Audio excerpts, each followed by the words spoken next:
ఇప్పుడు YouTube news channel చదివేస్తారు. ప్రజలలో ఉన్నటువంటి ఒక తెలివైన వ్యక్తి ఒక యూట్యూబ్ ఛానల్ పెట్టుకున్నాడు. ఆ యూట్యూబ్ ఛానల్ పెట్టుకొని ఒక చేస్తా ఉన్నాడు. ఏదో తనకు తోచింది, తనకు తెలిసింది కొన్ని విషయాలు చెప్తారు, పబ్లిక్ కూడా యాక్సెప్ట్ చేస్తున్నారు. ఓకే, కానీ ఒక ఇద్దరు ముగ్గురు ఇప్పుడు పొద్దున లేస్తే నువ్వు శంకర్ ఛానల్ ఓపెన్ చేయండి, ఎలాంటి మాటలు మాట్లాడతారు ముఖ్యమంత్రులను? ఎవరన్నా కేసీఆర్ను 2014 నుంచి 2017-18 వరకు ఎవరన్నా ఈ మాటలు మాట్లాడిరా? ముఖ్యమంత్రికి ప్రజలైతే అవకాశం ఇచ్చారు కదనే. ప్రజలు 5 సంవత్సరాలు అవకాశం ఇస్తే ఎలక్షన్ల ముందు మాట్లాడండి, లేదంటే తప్పులు చేయండి. కానీ ఇలా తెల్లారినప్పటి నుంచి ఒకటే కోట కూస్తున్నటువంటి మెయిన్ ముగ్గురు గురించి నేను చెప్తా ఉన్నా. మెయిన్ ముగ్గురు గురించి అంటే ఇప్పుడు నేనేం మాట్లాడినా అంటే నేను వన్ సైడ్ కాంగ్రెస్కి మాట్లాడినా.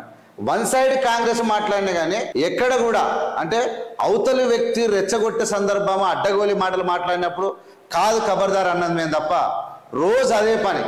అక్కడ ఉన్నది లేనట్టు, లేనిది ఉన్నట్టు నేను ఎక్కడన్నా మాట్లాడితే మీరు చూపించండి. నేను ఇప్పుడు యాక్చువల్గా ఎట్లా అయిందంటే, ఇప్పుడు యాక్చువల్గా ఐఎమ్ నాట్ జర్నలిస్ట్. నేను జర్నలిస్ట్ కాను, నేను కాంగ్రెస్ పార్టీ కార్యకర్తను అనుకో. పార్టీ స్టాండ్ మీద పార్టీ లీడర్లు ఏ విధంగా మాట్లాడతారో మేము అట్లా మాట్లాడుతున్నాం అనుకో. కానీ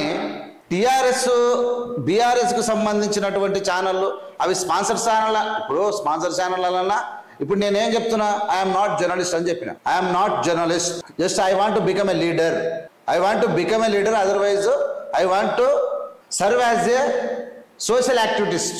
బట్ అది కాకుండా సమాజంలో జరిగేటువంటి పత్రిక విశ్లేషణ ఎవరైనా చేయొచ్చు అని నేను అనుకుంటున్నా.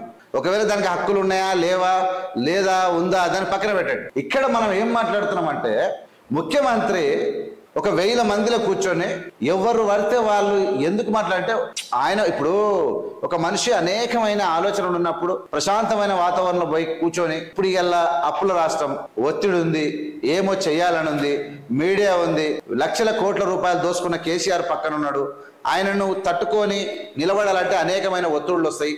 అలాంటి సందర్భాల్లో మ్యాక్సిమం గట్టిగా ఇప్పుడు జర్నలిస్టు మన మిర్రర్ టీవీ విజయ్ ఉంది, నువ్వు ఆమె చూడండి. ఇప్పుడు కాదు, ఫర్ ఎగ్జాంపుల్ ఇప్పుడు అంటే ప్రతిపక్ష పార్టీ నుంచి మాట్లాడుతూ ఉంది ఆమె.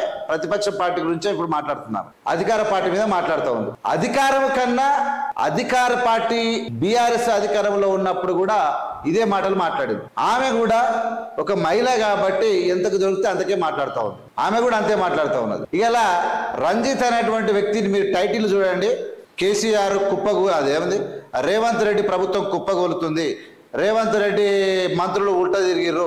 ఇక నువ్వు లేనిది ఉత్తదే. ఇప్పటి నుంచి 6 నెలల కాలం నుంచి కూడా ఒక్కటి కూడా షూటేబుల్ అంటే ప్రెస్ మీట్ బీఆర్ఎస్లకు సంబంధించిన ప్రెస్ మీట్లు తప్ప పొద్దుగాల వార్తలు వేసిర్రంటే తప్పుడు తమ్మునేళ్లతో మార్కెట్లకు వచ్చి నోటికి ఏదికి వస్తే అంత కూస్తూ ఉన్నారు. అది కుయ్యడమే కాకుండా పోతా అంటే ఏడికి దొరికితే ఆడికి పోతారని ఒక మాట అన్న. నేనేమన్నా అంటే ఆ మాట కూడా అనకుంటే బాగుండే, ఎందుకంటే అందరికి రైట్స్ ఉన్నాయి. ముఖ్యమంత్రి గారు ఆ మాట అన్నది బాగా అన్నాడు అని నేనేమంటలేను. ఒకసారి అనుకోకుండా ఒక మాట దొరికింది, గలీజ్ మాట అనలే. ఆయన పొలిటీషియన్స్ను, ముఖ్యమంత్రి కేసీఆర్ను లేదంటే కేసీఆర్ కుటుంబాన్ని తప్పు చేసిన నరేంద్ర మోడీని వీళ్ళందరి మీద విరుచుకుపడేటువంటి స్వభావం ఉన్నటువంటి ముఖ్యమంత్రి ఎవరు పడితే వాడు ఈ ట్యూబులు పెట్టుకొని మెడల్ వేసుకొని వస్తూ ఉన్నారు. ఎవరిని గుర్తించాలని ఒకటి అన్నాడు. సరే, అక్కడ ఏమైనా తప్పు మాట్లాడినట్టు మీకు అనిపించిందా? ఒకవేళ ఇంకేం గలీజ్ మాట అనలే, వస్తూ ఉన్నారు ట్యూబులు పెట్టుకొని వస్తూ ఉన్నారు, ఆ ట్యూబుల్లో ఎవరిని గుర్తించాలన్నట్టు మాట్లాడి నిజానికి సోషల్ మీడియా పెరిగినాక సోషల్ మీడియా ఉన్నదే వాడుకోవడానికి. ఇప్పుడు యూట్యూబ్ అయినా, ఫేస్బుక్ అయినా, ట్విట్టర్ అయినా, లేదంటే ఇంకేదైనా ఇవన్నీ సోషల్ మీడియా ఉన్నదే వాడుకోవడానికి. సోషల్ మీడియాలో తప్పుడు రాతలు, లేని వార్తలు, ప్రమాదకరమైన వార్తలు, డేంజరస్ వార్తలు, ఇంకా ప్రమాదకరంగా ఏమనంటే యూట్యూబ్ అయితే దానికి ఒక గైడ్ లైన్స్ ఉన్నాయి. ఒక రక్తపాతానికి కానీ, ఒక చెడును కానీ, ఒక బూతు పదాలను కానీ ఎక్కువ వాడినప్పుడు యూట్యూబ్ నియంత్రిస్తుంది, సోషల్ మీడియా నియంత్రిస్తుంది.